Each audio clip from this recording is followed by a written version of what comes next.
Hello बच्चों। तो beta gamma function का एक और हमारे पास इंपॉर्टेंट क्वेश्चन है। देखिए क्या है।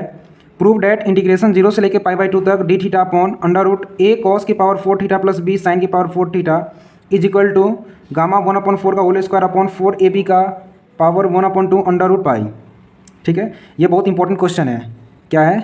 ठीक है, इस क्वेश्चन को करने के लिए आप साथ साथ करते रहिएगा तो आपको ज़्यादा आसानी से समझ में आ जाएगा। ठीक है, चलिए शुरू करते हैं। हमारे पास क्वेश्चन दे रखा है। क्वेश्चन हमारे पास ये, इसको प्रूफ करना है। गामा 1/4 की power whole square upon 4ab की पावर 1/4 अंडर रूट पाई। सबसे पहले क्या कर लेते हैं, ये जो हमारे पास इक्वेशन दे रखा है इसमें से हम लोग कॉमन ले लेते हैं cos की पावर 4 थीटा को। टेकिंग कॉमन cos की पावर 4 थीटा इस वाली इक्वेशन से, जिससे क्या हो जाएगा, देखिए इंटीग्रेशन 0 से लेके π/2 तक डी थीटा, ये तो एज इट इज रहेगा ऊपर। cos की पावर 4 थीटा इसमें से कॉमन लेने के बाद अंदर क्या बचेगा, a प्लस बी, यहाँ पे साइन की पावर 4 है, cos की पावर 4 से डिवाइड करेंगे तो क्या बचेगा, tan की पावर 4 थीटा। अरे tan थीटा को क्या लिखते हैं हम लोग, sine theta upon cos theta लिख सकते हैं ना। यहाँ पे साइन थीटा है और cos थीटा इसमें से बाहर लेंगे तो क्या हो जाएगा, साइन अपॉन cos, यानी b tan की पावर 4 थीटा। ठीक है, अब देखिए 0 से लेके इंटीग्रेशन 0 से लेके π/2 तक d theta as it is रहेगा नीचे। अब ये अंडर रूट है, अंडर रूट के अंदर अगर एक्स स्क्वायर हो तो इसको बाहर करने के बाद क्या हो जाएगा, एक्स हो जाएगा। cos की पावर 4 थीटा इसको बाहर करेंगे तो क्या हो जाएगा, cos square theta under root a plus b tan की पावर 4 थीटा। अब ऊपर तो d theta as it is रहेगा। और हम लोग जानते हैं क्या, देखिए sec थीटा को हम लोग क्या लिख सकते हैं, 1/cos थीटा लिख सकते हैं ना। तो 1/cos स्क्वायर थीटा क्या लिख सकते हैं, sec स्क्वायर थीटा। 0 से लेके π/2 ये तो एज इट इज रहेगा। cos को उल्टा करेंगे, इन्वर्स करेंगे तो क्या हो जाएगा, sec square theta dot d theta upon under root a plus b tan की पावर 4 थीटा। ये तो एज इट इज टर्म रहेगा। ये अगर ऊपर चले जाएगा तो किस में बदल जाएगा, sec स्क्वायर थीटा में। आ रहा है समझ में? अब देखिए यहाँ तक तो कोई दिक्कत नहीं होना चाहिए। अब देखिए हम लोग क्या करने वाले हैं, now put tan theta is equal, tan theta को हम लोग x मानते हैं। ठीक है, जिससे क्या होगा अभी देखते हैं। इसका अगर डिफ्रेंशिएशन करें तो क्या हो जाएगा, tan का डिफ्रेंशिएशन क्या होता है, sec स्क्वायर थीटा। तो sec square theta dot theta का जो होगा तो d theta is equal to d x. ऊपर क्या है, क्या देखिए, sec square theta dot d theta, यानी ऊपर इस वाले टर्म के जगह पर हम लोग क्या लिख सकते हैं, डी एक्स लिख सकते हैं। और थोड़ा लिमिट्स की बात कर लेते हैं। क्या है, जब थीटा 0 हो तो एक्स भी क्या हो जाता है, 0। tan 0 क्या होता है, 0 होता है। जब थीटा π/2 हो, थीटा π/2 यानी tan π/2, tan π/2 का वैल्यू कितना होता है, इन्फिनिटी। तो x की वैल्यू क्या आ जाएगा, इन्फिनिटी। यानी लिमिट्स में क्या हो जाएगा, 0 जब थीटा 0 है तो x 0, थीटा जब π/2 है तो x की वैल्यू क्या आ जाएगा, इन्फिनिटी। तो 0 की जगह पे 0 और π/2 की जगह पे इन्फिनिटी।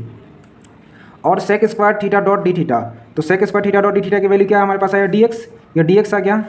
फिर under root a plus b x की पावर 4। देखिए यहाँ पे क्या है, tan की पावर 4 थीटा है तो पावर चेंज हो जाएगा ना यहाँ पे। और जैसे x के यहाँ पे हमारे पास क्या है, tan की पावर 4 है तो यहाँ पे क्या आ जाएगा, x की पावर 4 आ जाएगा। तो बी एक्स की पावर 4, यहाँ तक तो कोई दिक्कत नहीं होना चाहिए। अब सबसे इंपॉर्टेंट स्टेप यही है, अगर आप इसको समझ जाते हैं फिर आपको क्वेश्चन आसानी है। बी एक्स की पावर 4, बी एक्स की पावर 4 जो ये जो दे रखा है, इसको हम लोग पता है क्या मान लेते हैं, इसको मानते हैं हम लोग ए वाई। जिससे क्या होगा देखते हैं, पुट बी एक्स की power 4 is equal to a y, जिससे एक्स की पावर 4 क्या आ जाएगा, a y upon b, b नीचे आ जाएगा, इसका डिवाइड में आ जाएगा। एक्स की वैल्यू क्या आ जाएगा, ए वाई अपॉन बी की पावर 1/4। ये किसका वैल्यू हमारे पास आया है, एक्स की वैल्यू आया है, बी 4। अब देखिए जैसे बी एक्स की पावर 4 को हम लोग क्या लिखे थे, ए वाई। अब हम लोग इसका डिफ्रेंशिएट करेंगे,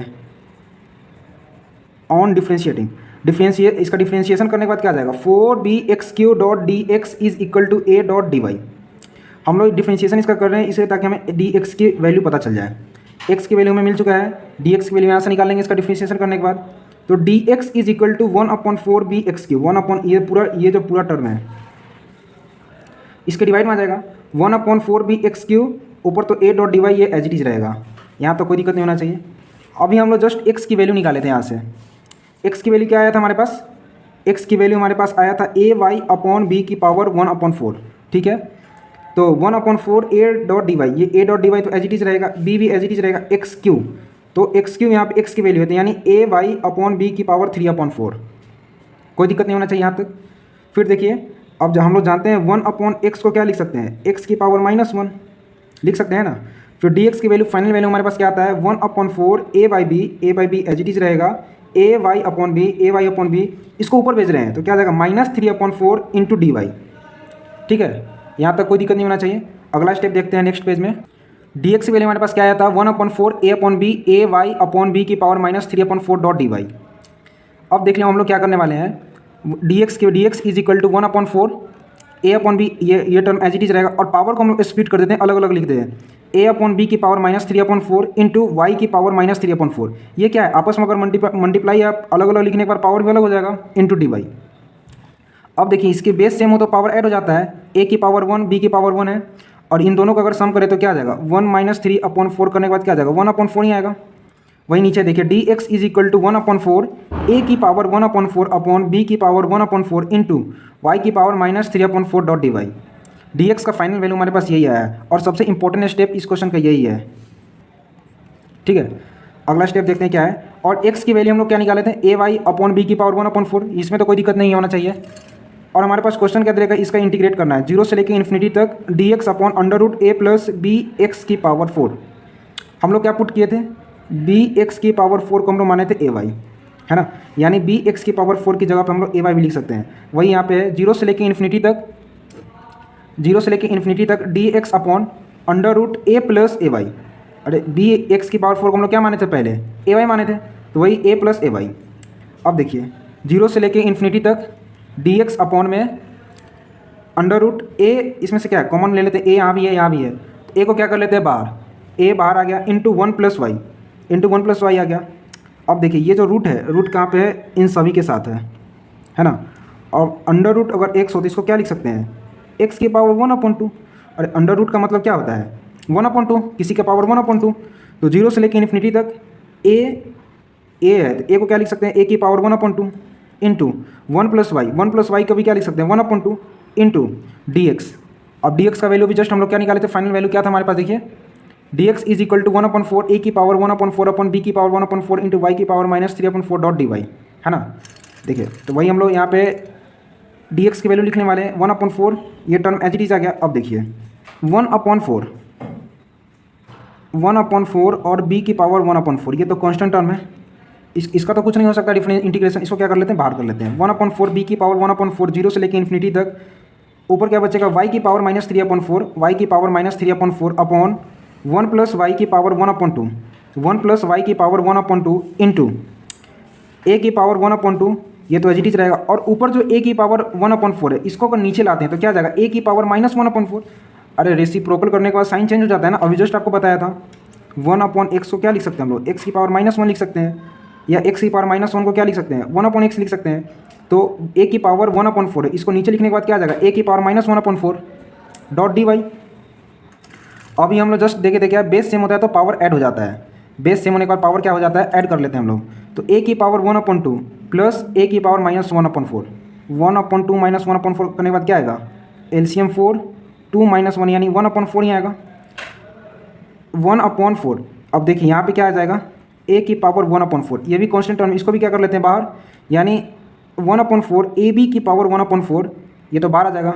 इंटीग्रेशन 0 से लेकर इन्फिनिटी तक वाई की पावर -3/4 अपॉन 1 + वाई की power 1/2 dot d y. 1/4 a b की पावर 1/4, ये तो एज इट इज रहेगा। इंटीग्रेशन 0 से लेकर इन्फिनिटी तक -3/4 को हम लोग कैसे लिख सकते हैं, 1/4 -1, एलसीएम आ जाएगा 4, 1 - 4 यानी -3/4। वही है यहाँ पे y की पावर 1/4 -1 अपॉन में 1 + वाई, 1/2 को क्या लिख सकते हैं, 1/4 + 1/4 डॉट डी वाई। ऐसा इसलिए करने ताकि एक फॉर्मूला होता है बीटा एम एन का फॉर्मूला होता है इंटीग्रेशन 0 से लेकर इन्फिनिटी तक x की पावर m-1 अपॉन 1 + x की power m + n dot d x, यानी m और m + n, तो हम लोग लिख सकते हैं बीटा एम एन। अब इस इक्वेशन से इसको रिलेट करना, देखिए x की पावर m-1, तो इसको मान लेते हैं हम लोग m, नीचे है m + n, ये हमारे पास क्या है m, और ये जो वैल्यू है n है। कोइंसिडेंस है, n की वैल्यू कुछ अलग भी हो सकता है लेकिन यहाँ पे सेम ही है, तो जिससे बीटा m की वैल्यू आ जाएगा 1/4 और n की वैल्यू आ जाएगा 1/4। 1/4 ए बी की पावर 1/2 बीटा 1/4 और 1/4, ये किसका वैल्यू है m का, और ये किसका वैल्यू है n का। बीटा m n का एक फॉर्मूला होता है, ये क्या बताता है, इस फॉर्मूले से relation between beta m function and gamma function क्या है, gamma m dot gamma n upon gamma m + n, है ना। तो ये तो एज इट इज रहेगा 1/4 ए बी की power 1/4 into gamma 1/4 into gamma 1/4 upon gamma 1/2। तो इसका तो क्या आ जाएगा, स्क्वायर हो जाएगा आपस में, 1/4 ए बी की पावर, ये तो एज इट इज रहेगा गामा 1/4 का होल स्क्वायर, 2 बार मल्टीपल में है तो इसका स्क्वायर कर देते हैं। और गामा 1/2 को हम लोग क्या लिखते हैं, √π, गामा 1/2, ये जो गामा 1/2 है इसके जगह पर क्या लिख सकते हैं, अंडर रूट पाई, है ना जी। और देखिए, और ऊपर क्या आ जाएगा, गामा 1/4 का होल स्क्वायर अपॉन 4ab की पावर 1/4 अंडर रूट पाई। यही क्या है हमारा रिक्वायर्ड आंसर, और इसी को हमें प्रूव करना था। उम्मीद करता हूँ कि क्वेश्चन आपको समझ में आ गया होगा। मिलते हैं आपसे अगले क्वेश्चन में, तब तक के लिए धन्यवाद।